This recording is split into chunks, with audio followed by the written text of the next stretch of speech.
Okay, so this is an extension of a question related to short selling that we discussed yesterday. I hope most of you have already watched the video discussion on the tutorial 3 questions. So this was related to question four part C, which is the same as part A for part A, except that here we have an extra element of dividend payment. So in this question, we are short selling 1,000 shares of a company, and the share is currently being sold at 20 ringgits per share. And we want to engage in a short selling. So our broker will sell short these 1,000 shares, which are being sold at 20 ringgits. So we are short selling 20,000 ringgits worth of stock. And to avail this facility, we have to post a margin of 15,000 ringgits for the for this margin.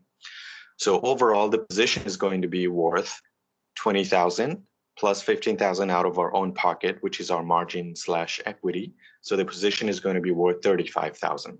Okay, so in part A, what we have to do is pretty much find out what is our return. In 3 scenarios, if at the end of year 1, the stock price goes up to 22, what happens?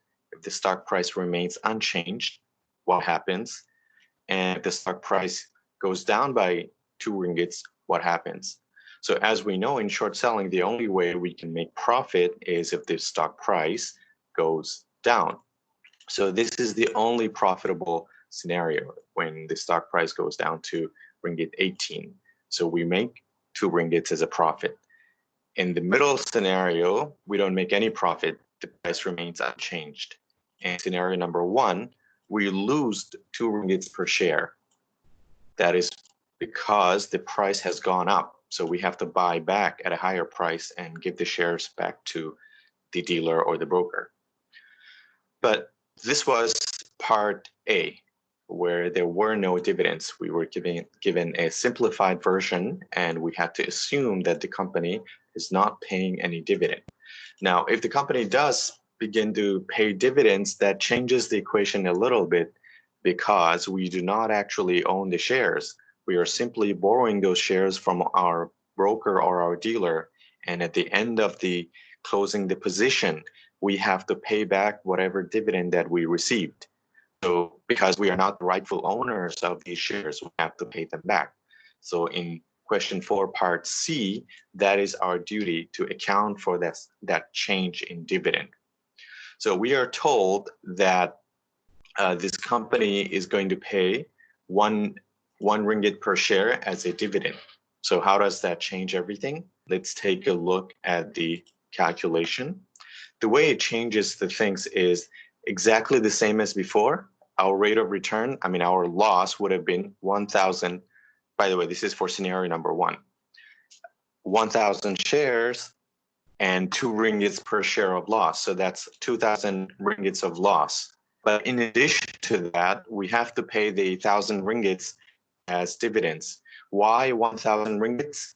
Because the company is paying 1 ringgit dividend for 1 share. And because our position is for 1,000 shares, that translates to 1,000 ringgit in dividend payments. So we lose from our capital this 2,000 ringgits. In addition, we also lose the dividend payment. So in total, we lose 3,000 ringgits. And what was our equity in the beginning? We posted a margin of 15,000.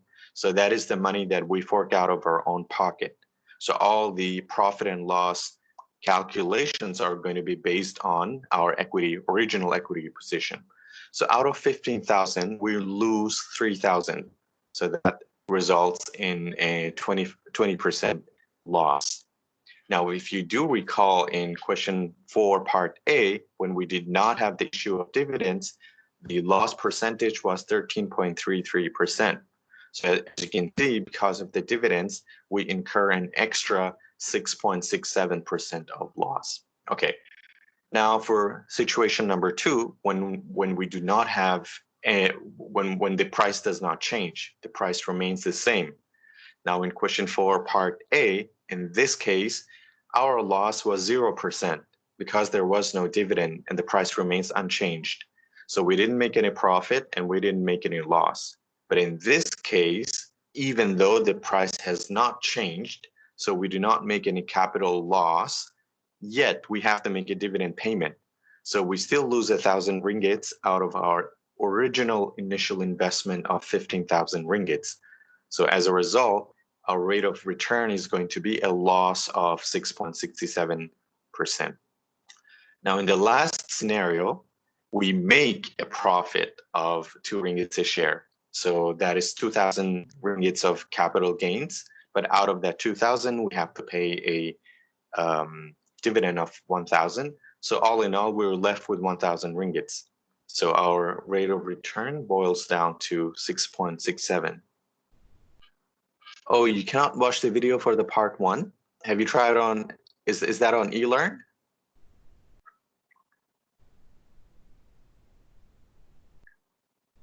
Okay, so are you the only one who had trouble, or nobody could access the? Okay, so this is a common problem. I will re-upload that. I will have to check. But you can watch the part 2, right?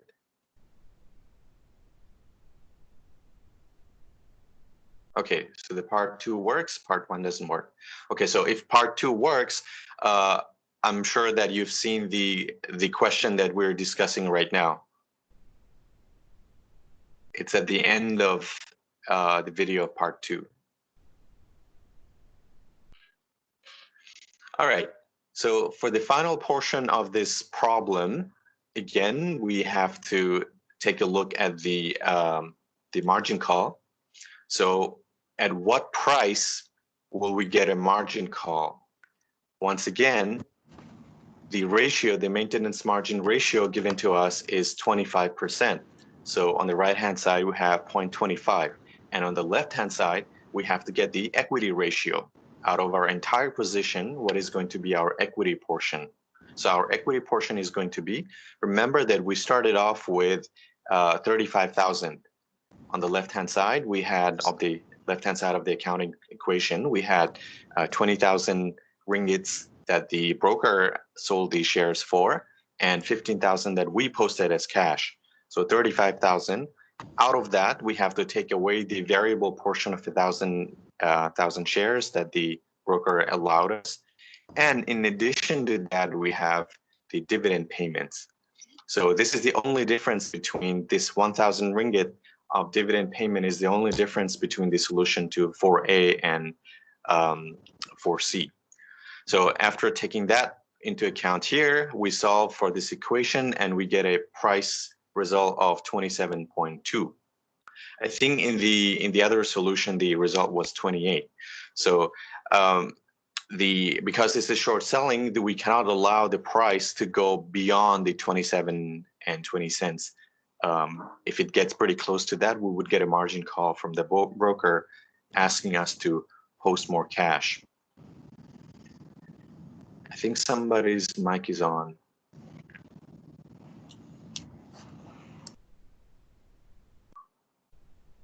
Okay, it's fixed now. So did everyone understand the solution to this question?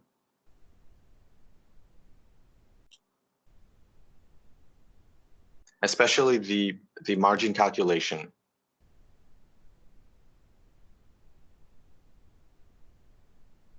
Okay, in that case, we will proceed on to the remaining questions with, remaining conceptual discussions. For this part, I would expect it is for your own good to participate more because we will be going through the concepts one by one and we'll engage in a lot of true-false exercises. So please do pay attention.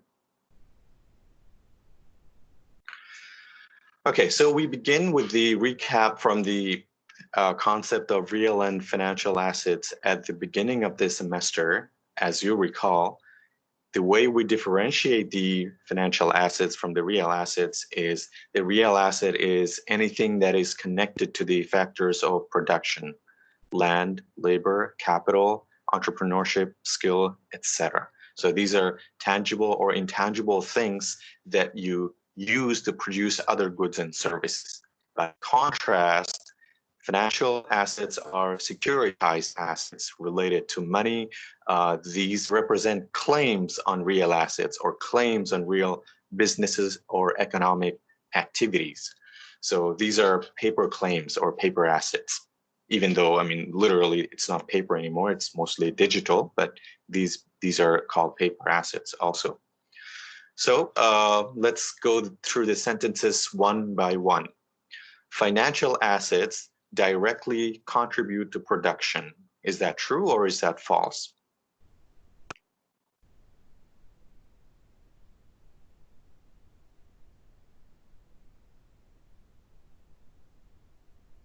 What do you think? Do financial assets directly contribute?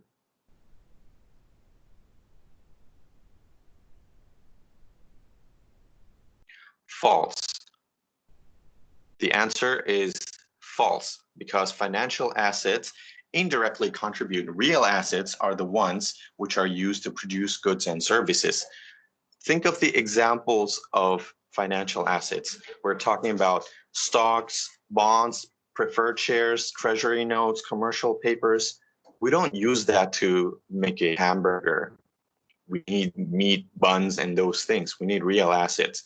So but stocks and bonds, they help mobilize the funds and money, channel them to the entrepreneurs and the business holders in such a way that they are able to produce.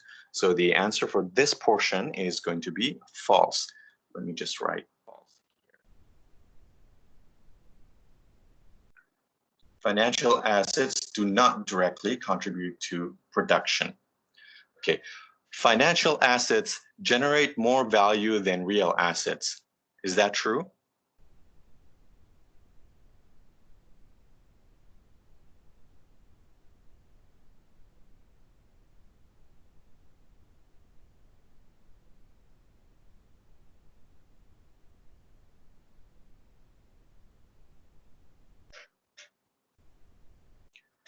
Generate more value than real assets.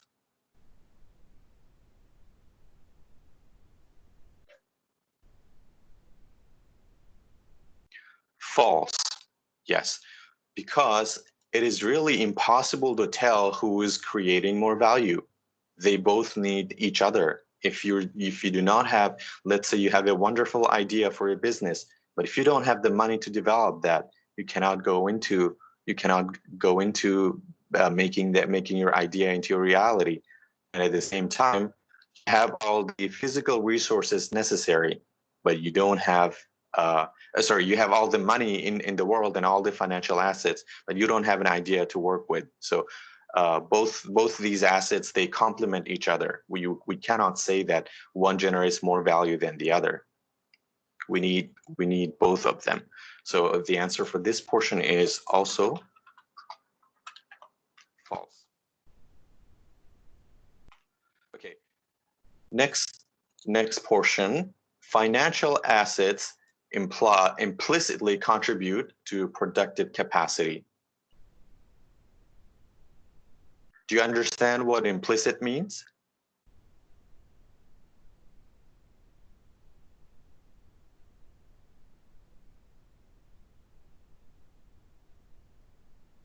Yes, this is a true statement, because financial assets, as I mentioned before, they do not directly contribute.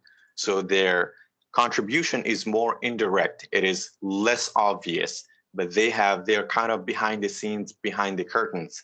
For example, when you think of large scale companies, you only look at their CEOs and CFOs and etc., but you don't see everybody who's behind the scenes or their shareholders.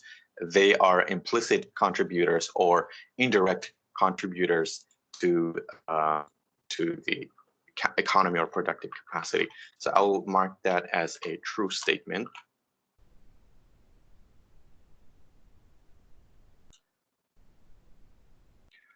Next statement.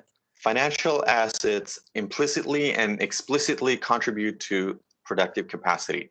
So this has to be false, because financial assets only implicitly do that. They do not do that explicitly. So this is kind of redundant. This is going to be a false statement.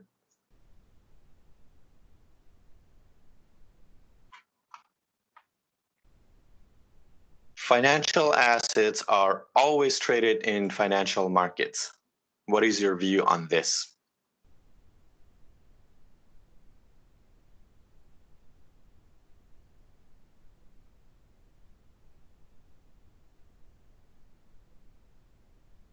Yes, that is a true statement that financial assets are always traded in financial markets. Just like we have financial assets and real assets, we also have physical markets and financial markets. You cannot go to Pasar Malam and sell shares and bonds. You cannot trade those. So financial assets are strictly paired and available in financial markets. In contrast, real assets are traded in real markets.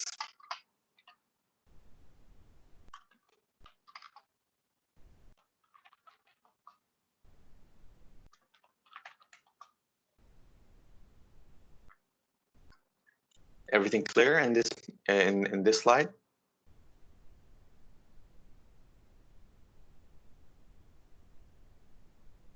Okay, so that's the productive capacity distinction done between financial and real assets. Let's go on to the next question. Next concept, sorry. So this is about residual ownership. So residual owner, if you recall the lecture from the beginning of the semester, residue means that whatever you have left after everything else is taken away from. So let's say you order an iced juice. You finish the glass of the juice, you drink all the juice, whatever you have left are going to be some small cubes of ice. So that is the residue at the end of your glass. Similarly, in the case of the shareholding of a company has many stakeholders, creditors, suppliers, debt holders, shareholders, management, etc. So the shareholders are the ones who are called the residual owners because they stand in the line at the very back. So their needs and their claims are met after everybody else's obligations are met. So let's say, for example, we are in a Sunway organization. Sunway is a publicly traded company. So let's say for some reason, God forbid, the company goes to liquidate or is about to go bankrupt. The first thing that they need to do is they have to pay off their employees and people like me, our salaries, and then they will have to pay off the interest payments on the loans that they've taken from commercial banks, pay off their bondholders, etc. And then they will pay their preferred shareholders.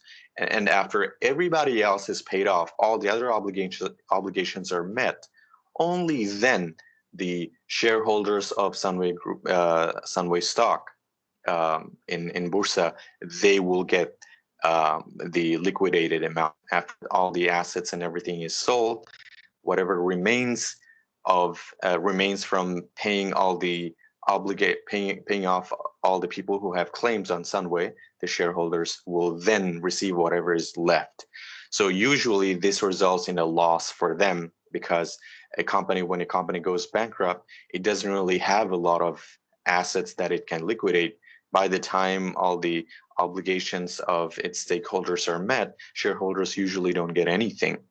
If anything, in worse scenarios, many companies are not even able to pay their salaries or pay off their loan interests, let alone the principal amount. So it depends on how severe the bankruptcy is. But nonetheless, the main concept here is to remember is the residual nature of the claim and the order in which the claims are stratified.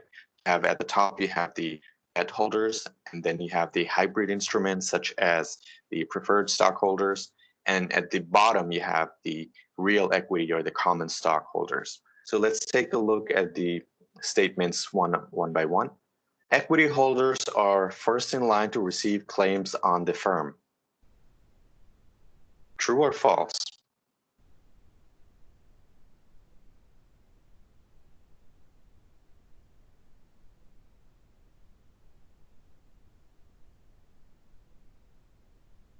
Yes, they're the absolute last. Equity holders are last in line. Bondholders are the last in line to receive the proceeds from liquidation. No, bondholders would be the first in line. So this too is false. What about preferred shareholders? Preferred shareholder claims are honored before bondholders. Do you think this is accurate? Who gets before, preferred shareholders or bondholders? Yes, that's a very good question. Bond is a debt instrument that is issued in the capital market, and it goes through the same investment banking process. A bank loan is a bilateral private contract between two entities. A bank loan is the same way that you take out a car loan or the same way that you take out a credit card.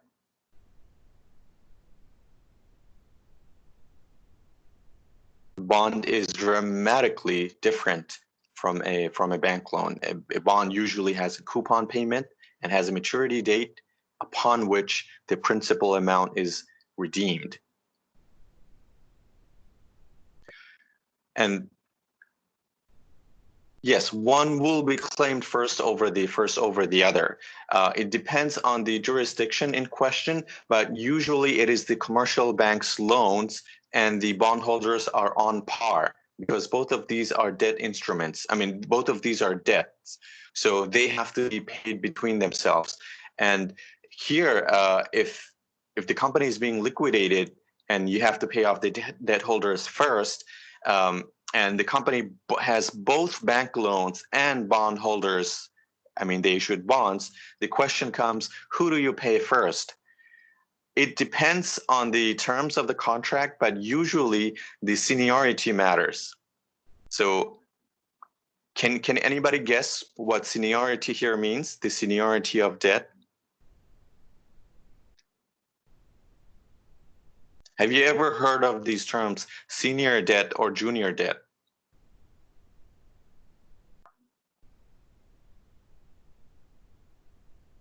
Exactly. Which one came first? That is the most obvious.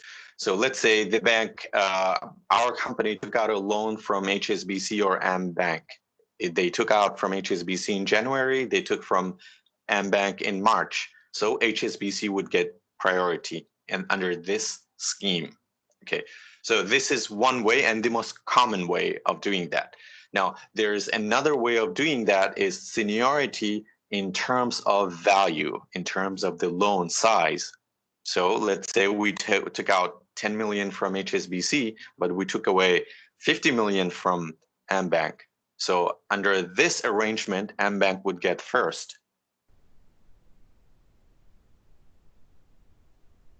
And there's another last arrangement, but by the way, this is usually taught in commercial banking classes, not related to this financial economics, but I'm very glad you brought up this interesting question.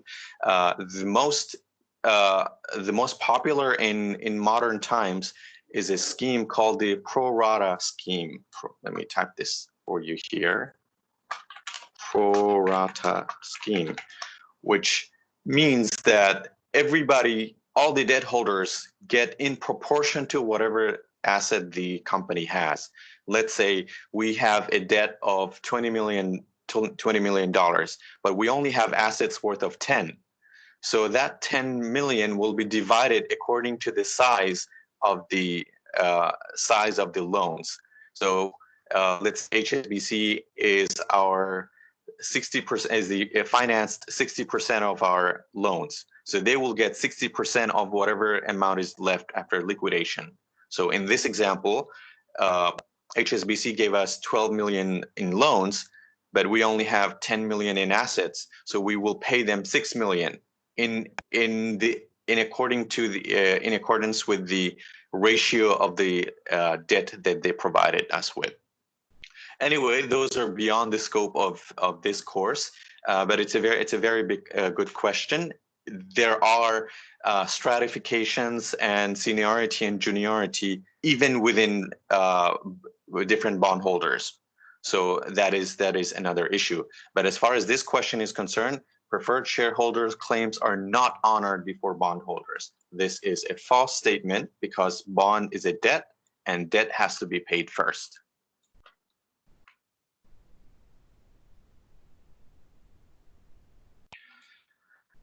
Okay, what about next? Preferred shareholder claims are honored before shareholders.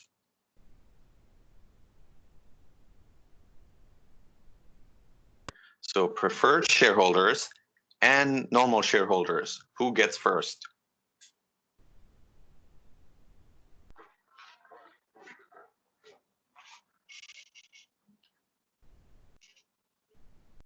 Yes, the answer is correct. This is true, and now you see why the term preferred comes in. They are preferred over the ordinary shareholders.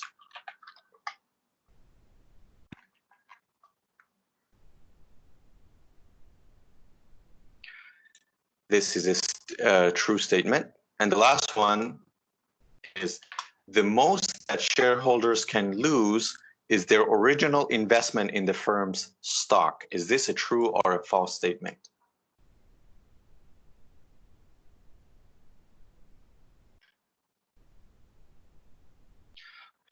Yes, that is the correct answer. It is true.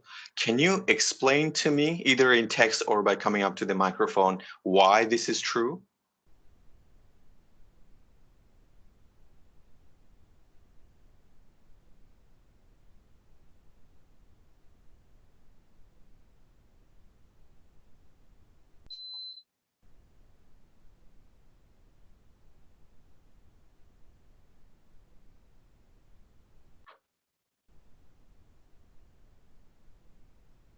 Yes, absolutely, exactly the correct answer. Limited liability.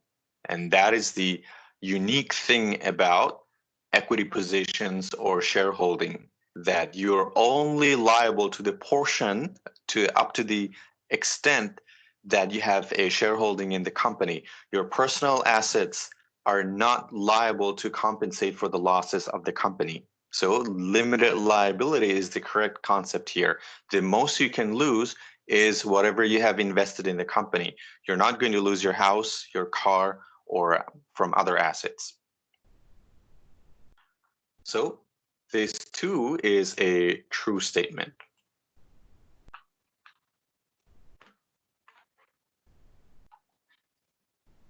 Okay, so all clear on the residual ownership?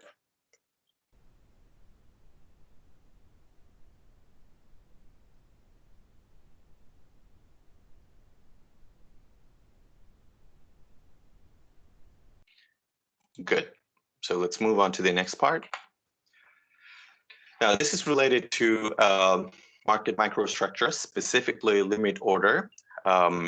We had another discussion on the limit order yesterday in the I think you haven't seen the part one. You had issues with the part one video. I wish you had sent me a message on WhatsApp. I could have immediately fixed that thing. I have no idea why it didn't work. But anyway, we have also discussed that in other videos before, so you are familiar with what a market order is and what a limit order is. So in a market order, you just go with the best bid and ask, whatever is available on the spot, right there, right then. And the trade execution will be immediate. But in the case of a limit order, you are not satisfied with the ongoing market position. You set your own terms that I want the trade to be executed at this price. I'm not paying whatever the high price the market is offering right now. I want to buy at a lower rate. So I would tell my broker to place a limit buy order. Conversely, if I'm not satisfied with the ongoing selling rate, I will tell my broker to place a sell order, limit sell order at a higher rate than whatever is ongoing. So here we apply this concept to a real life situation. Let's say we bought the shares of Boeing for $120 a share, and Boeing currently is being traded at $139. So when you look at the market or the ticker tape, or you get a notification on your app that Boeing is doing very well, so you already made about $19 per share of profit. That is a pretty handsome amount. That's more than 15% of profit in 1 month. And you get the idea, or you're satisfied with whatever gain that you made, and you want to get out of your position. So you take a look at the market and you see that the best bid is 139 and best ask is 139.50. So this means that if you want to sell the shares right now, you have to sell at 139. But if you want to buy more shares in a market order, you have to pay 139.50.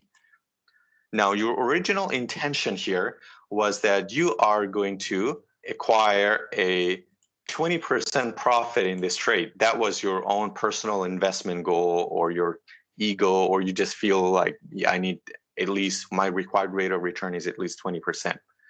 And you think that that will happen today. The price will go up further, and I can do that. So the question here is, we have two questions. First, what sort of order will you use to execute this trade? In other words, what will you tell your broker, and what rate would you specify? I'll give you 2 to 3 minutes to contemplate this problem and type in your answer. Or if something that does not make sense about this question, you can also ask.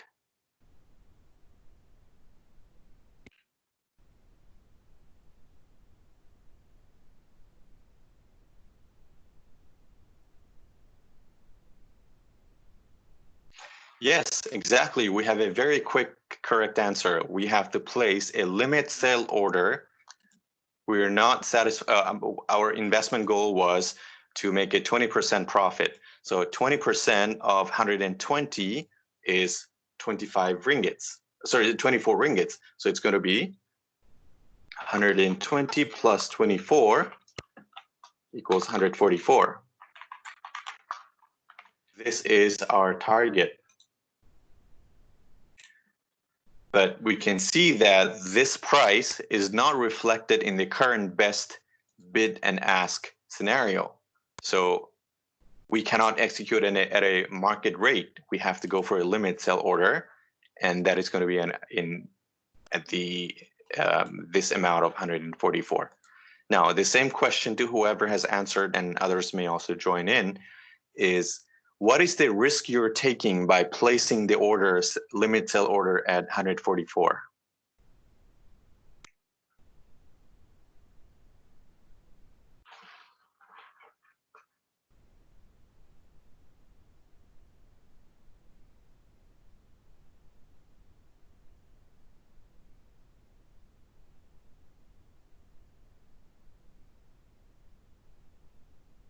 If this is your trading strategy, if this is your investment plan that you require 20% gain, and you want to sell at 144, and you place the sell order at 144, what risk are you taking?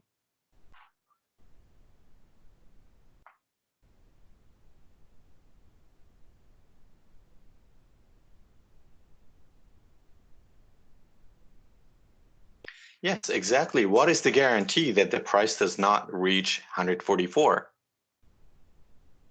If it does not reach, let's say it goes as high as 143.99, and then it climbs back down and never goes to that level again in that day, then you lose out. So that is the biggest risk. And also, there's another interesting answer, that the broker fee, if 144 is not found. Yes, that is also correct. Every order that you place, they are subjected to transaction costs. But the fee is going to be pretty negligible here. You might have regret that the trade is not executed. Okay, so I'm hoping everybody understood this, and all of you have found the correct answer. But I want to press you even further to push your thinking skills even further. If you place the sell order at 144, other than the price not hitting 144, what other kind of a risk are you taking?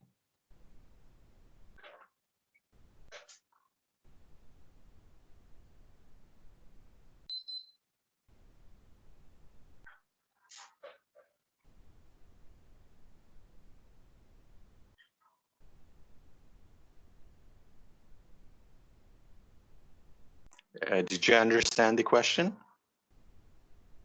Yeah, I mean, the price falling is kind of included in that answer that the price may never reach 144. That is true. Yeah, that's a good answer, that from 139, it can go even less. It can go back to 135, 36. Yes, that is, I don't know who came up with this answer, 170222351. That is exactly the brilliant answer that I was looking for. What if the share price closes at 150? How would you feel then?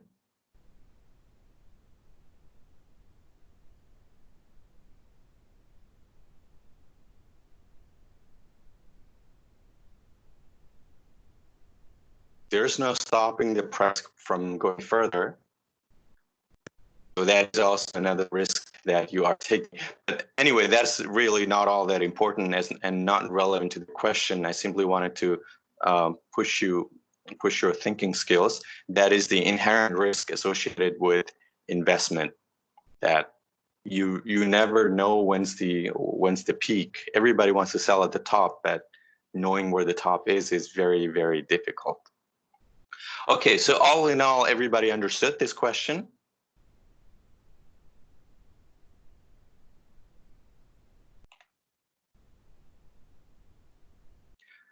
Good. So then we move on to different trading strategies. I will simply give you a brief overview of these different kinds of trading strategies. First of all, I want to ask you, you can type your answer in a very short way, that how is, or you can speak on the mic if you wish, how is algorithmic trading different than regular trading?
Any ideas? How is algorithmic trading different than regular trading? Everything we've been talking so far is just regular trading.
Okay, I'll briefly take a look at it, at your answers.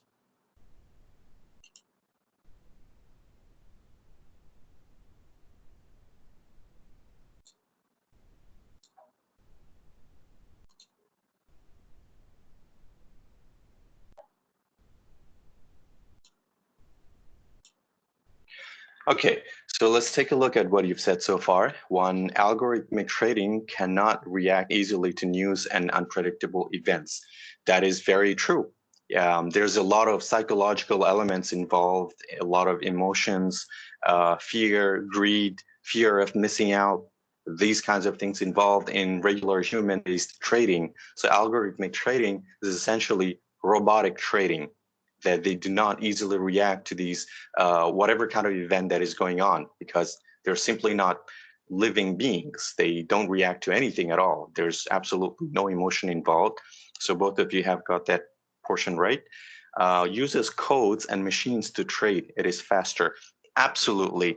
We do not, the time for reaction is very fast. In fact, a human being, for human eyes, for to see something and for that to register in your brain, that takes about 100 to 200 milliseconds. Within that amount of time, I can travel from here to New York and back and execute, buy and sell a trade at the same time. So the speed is tremendously fast. Machines simply, humans are no match for the machines in speed of execution.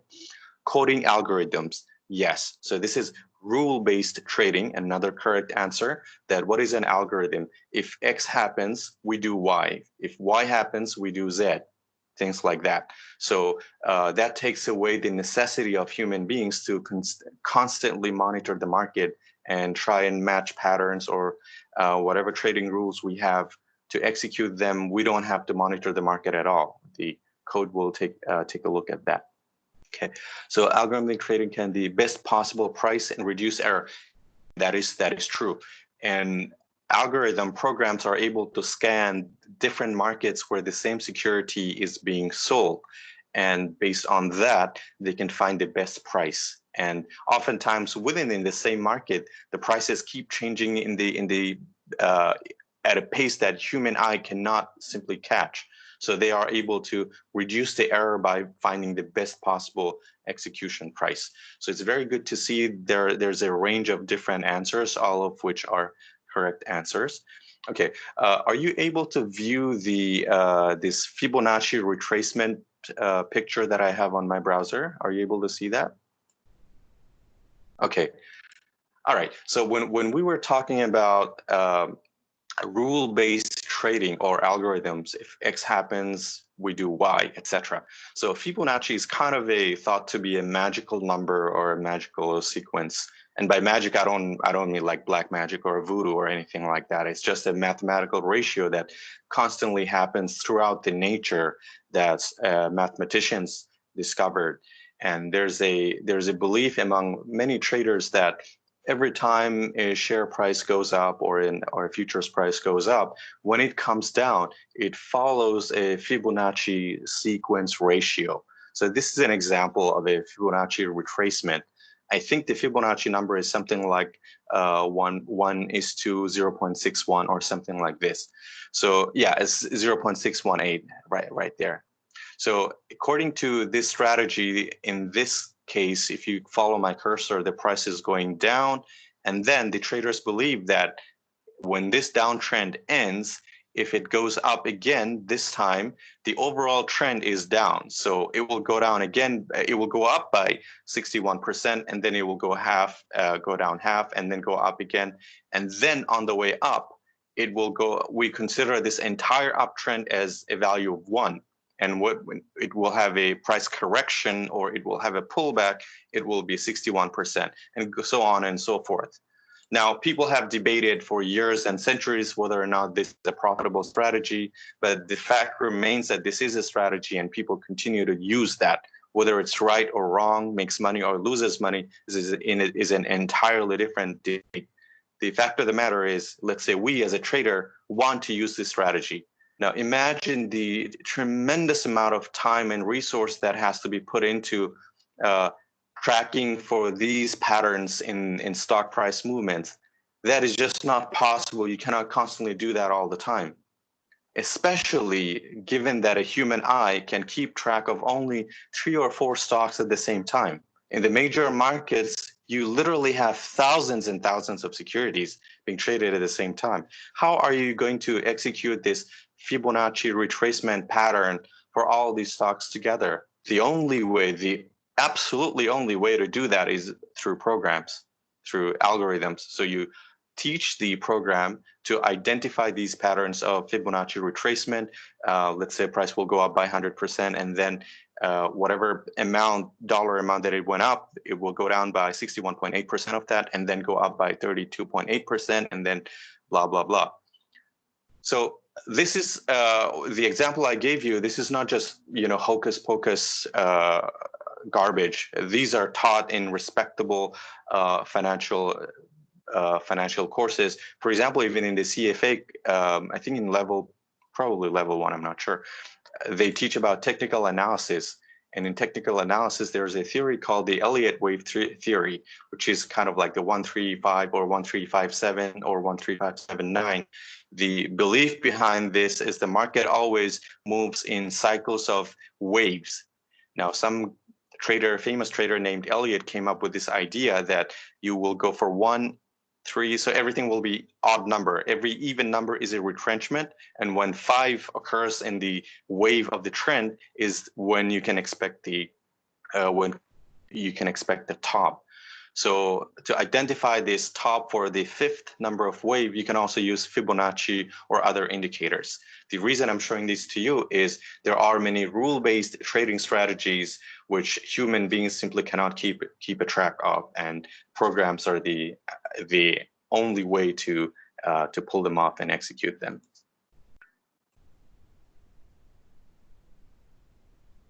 Okay, so back to the slide. The algorithmic trading, we have made sure that is possible, and the high frequency trading is a subset of, or a part of the family of algorithmic trading, which specializes in speed of execution, extremely fast, scanning all the markets at the same time to see if there's a price discrepancy.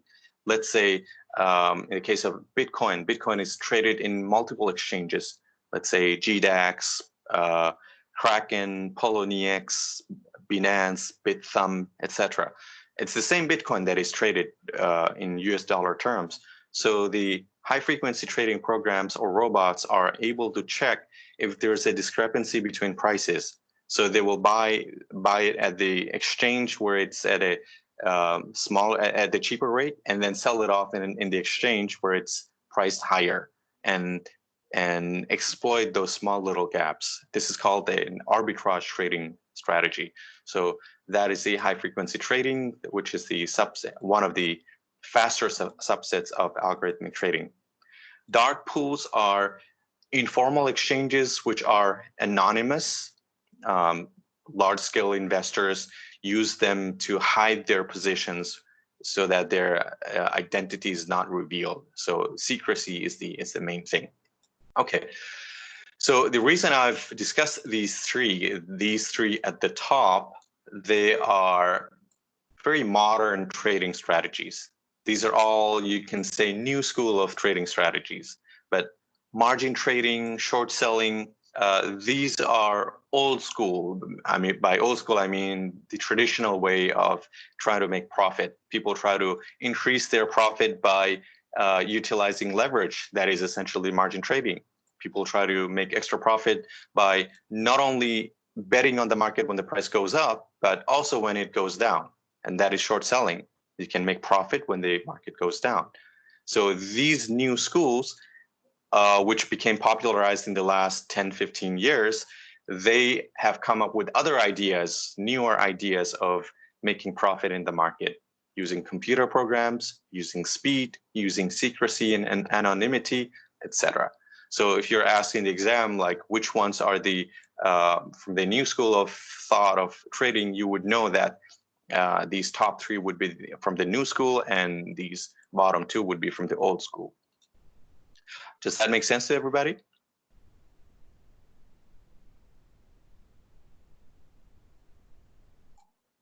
Okay, good. All right, so the next one is a very simple question. We've discussed this before, actually. What is the maximum amount of loss possible in a long position? So long position is when you try to buy low and sell high. What is the maximum amount that you can lose?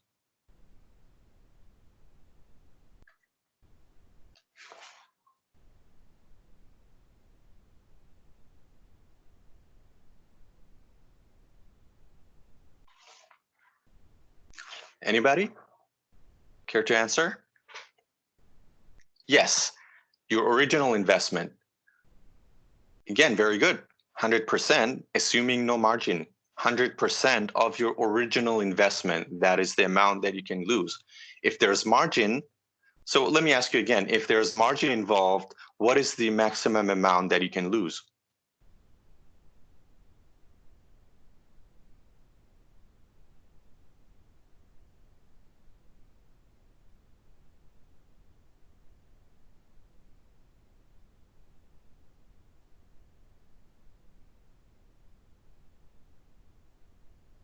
In the normal situation, when the position is equity financed, meaning that we're paying out of our own pocket, we lose our pocket. But if there's margin involved, yeah, so money you originally invested and money added to your position to supplement the margin call. Exactly, 100% correct. So in the case of a leveraged position or a margin position, you lose not only your money, you also lose your broker's money plus interest. So but not more than that. That is the maximum you lose.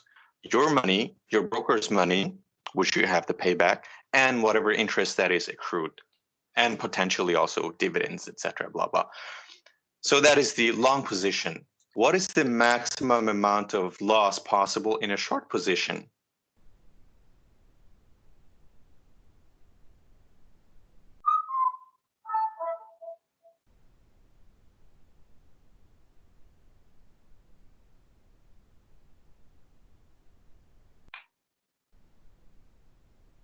How much can you lose?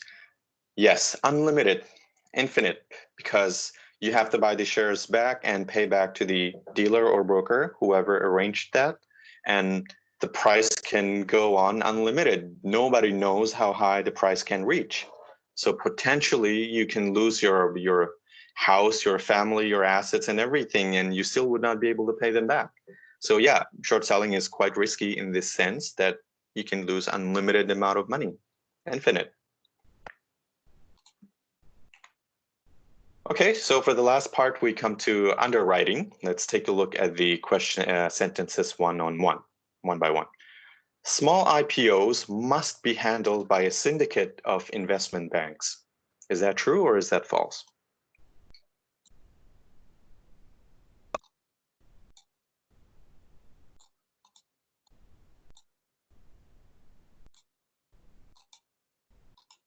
False. Yes, that is not true because a syndicate, if it's a small IPO, any single investment bank is able to take care of that. Syndicates are necessary when the IPO is so large, the amount of money involved is so large that investment banks do not want to single-handedly assume all the risk associated with the shares not being sold. If the shares are not eventually sold off to the general public, they have to pay for them. They have to pay the money to the company because they are the guarantors. They have the obligation to pay that. So to minimize that risk, to minimize that exposure, large-scale IPOs are financed by a syndicate of investment banks. So this is false, definitely not for small IPOs. So that is false. So what about sentence number 2? Underwriters can choose to purchase all the shares from the firm.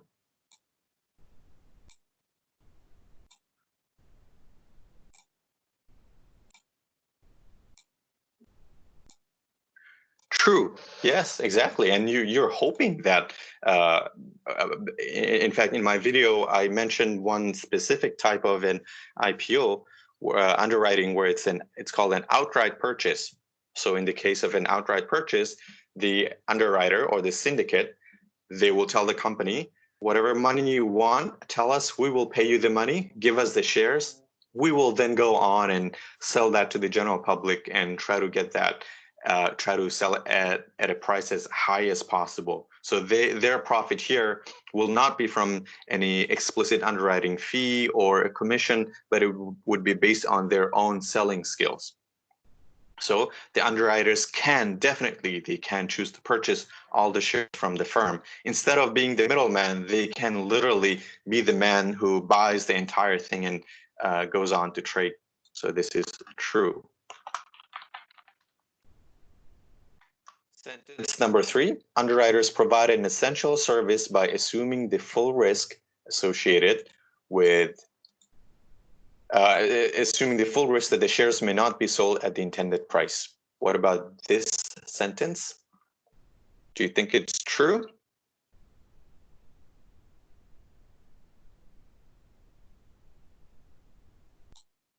Yes, it's true, because that is precisely the point. That is exactly the point, that the company is seeking some sort of an insurance, some kind of a guarantee and assurance that in the case that the general public do not subscribe to the IPO, what will happen to them? They want assurance that they get the money to carry on with their business. And that risk is assumed by the underwriters. So they do provide an essential service in the economy by making possible that shares, even if shares are not sold, the company will get what they want. Okay. Next part, underwriters only help firms by providing advice. Is that true?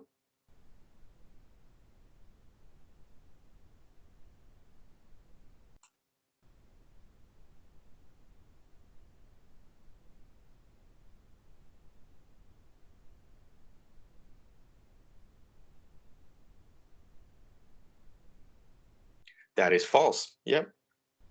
We just mentioned that the prospectus building, the advisory services, the due diligence, report making, these are not the only things the underwriters do. They also can become traders themselves by trying to sell those shares in an outright purchase, or getting into a roadshow, arranging a roadshow, getting the closed envelope bids from institutional investors, etc. So advice is not the only thing that they provide. That is a false statement. What about the last statement, that underwriters do not participate in buying the securities?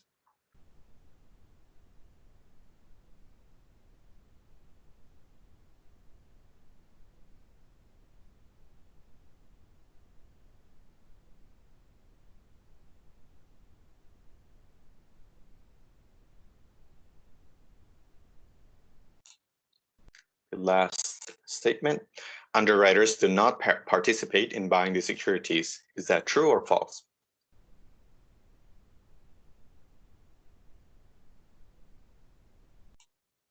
Again, this is false. Yes, they definitely do participate in buying the securities. If it's an outright purchase, of course, they're purchasing the entire lot. But in general, in general IPOs, I mean, in normal situations, they're providing a guarantee that if some portion is not sold, we will buy that from you. We will pay you the money. We will buy that. So to say that underwriters do not buy the securities, then you are no longer an underwriter. What are you underwriting? The name itself suggests that they are going to provide some sort of a guarantee. So this is definitely false. Okay, so I hope this has all been clear to you, and I hope that you've all understood the concepts that we discussed in this entire workshop, and you found that beneficial. We're actually out of time. We crossed the 1 hour mark. So I'll pretty soon suspend this session, but if you have any extra questions or extra queries, you can go ahead and ask. I'll still be here for a few more minutes.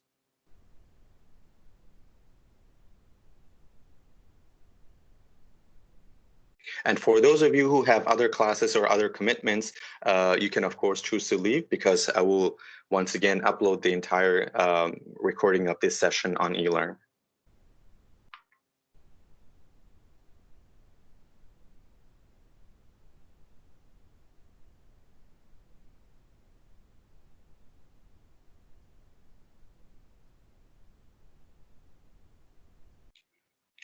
Okay, so I guess nobody has any questions or any issues that they wish to discuss. Thank you very much for a productive, informational, and hopefully an educational session. The interaction and the participation was quite good, quite impressive, and I hope more people will join in both the live lecture session next week as well as the workshop session. As usual, if there is any concept or any issue that you have confusion with or do not fully understand, make sure you get them checked with me as soon as possible, because every week from now on, we will be dipping our toes into more complex and intricate matters. So if the basic is shaky, you will have some pain in future, and I do not wish to cause that pain. So do get it checked with me, and I will help you understand those concepts better. With that being said, I will adjourn the session for now. I will see you again next week. Bye.